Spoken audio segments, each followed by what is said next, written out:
ప్రకాశం జిల్లా పెదదోర్నాల మండలంలోని బోడే నాయక్ తండా గ్రామస్తులు భూగర్భ జలాలు ఎండిపోయి బోర్లకు నీళ్లు రాక అనేక రకాలుగా ఇబ్బందులు పడుతున్నామని రోడ్లపైకి ఎక్కి రాస్తారోక చేపట్టిన గ్రామస్తులు సుమారు గంటసేపు వరకు రాస్తారోక నిర్వహించి కాలి బిందెలతో నిరసనని వ్యక్తం చేశారు. ప్రభుత్వ అధికారులను డౌన్ అంటూ నినాదాలు చేస్తూ రాస్తారోక నిర్వహించారు. భూగర్భ జలాలు ఎండిపోయి బోర్లు సరిగ్గా పనిచేయకపోవడంతో మంచినీటి కోసం సుదూర ప్రాంతాలకు పంట పొలాలకు వెళ్లి తమ దాహార్తిని తీర్చుకుంటున్నామని, ఇక పశువులకు కూడా నీళ్లు లేని పరిస్థితి అని పేర్కొన్నారు. తమ గోడు మీడియా ముందు వెళ్లబోశారు. సుమారు 2 కిలోమీటర్ల మేర ట్రాఫిక్ స్తంభించకపోవడంతో ప్రయాణికులు తీవ్ర ఇబ్బందులు గురయ్యారు. ఈ నేపథ్యంలో Pedadornala MPDO Nazar Reddy, RWC AE Bhramarambikadevi ఘటనా స్థలానికి చేరుకొని గ్రామస్తులతో మాట్లాడి నీళ్ల ట్యాంకర్లు పంపిస్తామని, నీళ్లు తోలే ట్యాంకర్ మరమ్మతుకి గురి కావడంతో మంచినీరు అందించడం కొద్దిగా ఆలస్యమైందని, రేపు ఉదయం నుంచి యథావిధిగా ట్యాంకర్ల ద్వారా నీరు అందిస్తామని గ్రామస్తులకు తెలియజేశారు. ఇక గ్రామస్తులు శాంతించి రాష్ట్రరోకో విరమించారు. పెదదోర్నాల ఎస్ఐ అంకమరావు సంఘటనా స్థలానికి చేరుకొని ట్రాఫిక్ ని పునరుద్ధరించారు. రావటం లేదని చెప్పేసి వాళ్ళు విరమించుకున్న తర్వాత మేము 3 రోజుల నుంచి చాలా ఇబ్బందులతో పాలైన తర్వాత మా ఊళ్ళందరూ కలిసి రోడ్డు పాలైనాము. మేము ధర్నాలు చేస్తున్నాము. మామూలుగా బిందెలు తీసుకొని నీళ్లు తాగునీరు లేక ధర్నా కలెక్టర్ గారికి చెప్తాము, ఆర్డబ్ల్యూసీ గారికి చెప్పినాము, ఎండీ గారికి చెప్పినాము. ఎవరు స్పందించలేదు.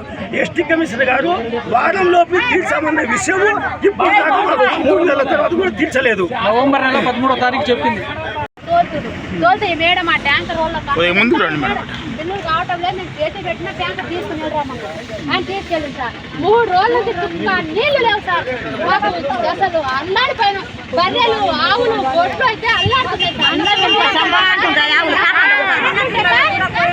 అది ఫోటోలు పట్టుకొని బిల్లులు చేసుకుంటారు సార్. అది ఫోటోలు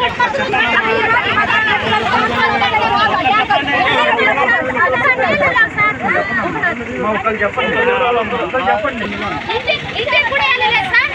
ఇంటికి కూడా వెళ్ళలేదు. అది ఒక ఇక్కడ తాగునీటి సమస్య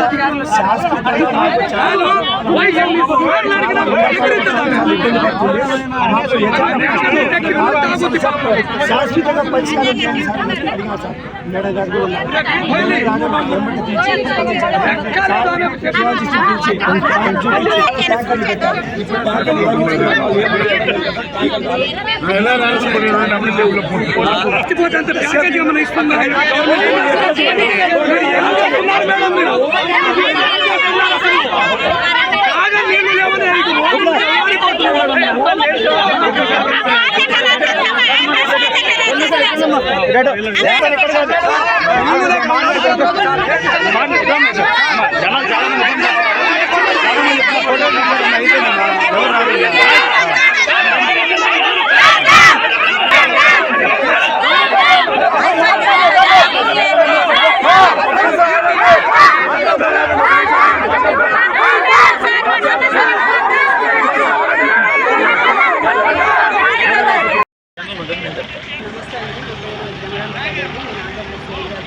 మేము డైలీ ట్యాంకర్ల ద్వారా నీటి సరఫరా ఆర్డర్ చేస్తున్నాము. ప్రజెంట్ ప్రాబ్లం వల్ల రేపటి నుంచి 8 కాకపోతే 2 బుక్కులు అదనంలో పెట్టుకొని 10 బుక్కులు తోలిస్తాం. రేపు ఉదయం 4 స్టార్ట్ చేస్తాం.